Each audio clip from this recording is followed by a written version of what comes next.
Hello friends, இன்றைக்கி ஒரு 5 மினிட்ஸில் ஒரு அவல் உப்புமா பண்ணுறது எப்படின்னு காமிக்கிறேன் பாருங்கள்.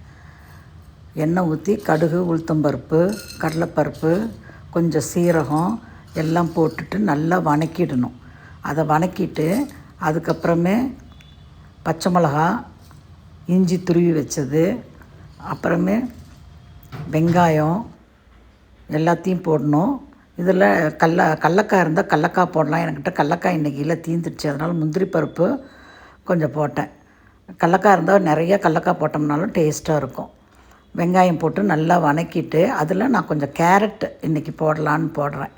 ஏன்னா கொஞ்சம் காயெல்லாம் சேரணுங்கிறதுக்காக நைட்டு பட்டை லவங்க பவுட்ரு கொஞ்சம் போட்டுட்டு கேரட்டை நல்லா துருவுனது போட்டு நல்லா வணக்கி விட்டுறணும். அதுக்கு முன்னால் அவல் ஒரு 2 டம்ளர் எடுத்துட்டு அதை உப்பு போட்டுட்டு இந்த கேரட்டில் நல்லா கொஞ்சம் வணக்கணும். தட்டெல்லாம் போட்டு மூட வேண்டாம். அது 1 2 இருந்தாவே நல்லாயிருக்கும், டேஸ்ட்டாக இருக்கும்.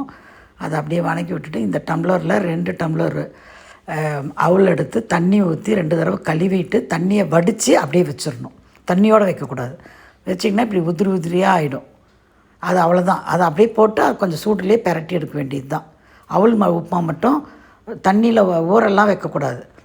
தண்ணியில் 2 தடவை கழுவிட்டு தண்ணியை ஃபுல்லாக வடிகட்டி அப்படியே வச்சிடணும். அது அப்படியே மலர்ந்துடும்.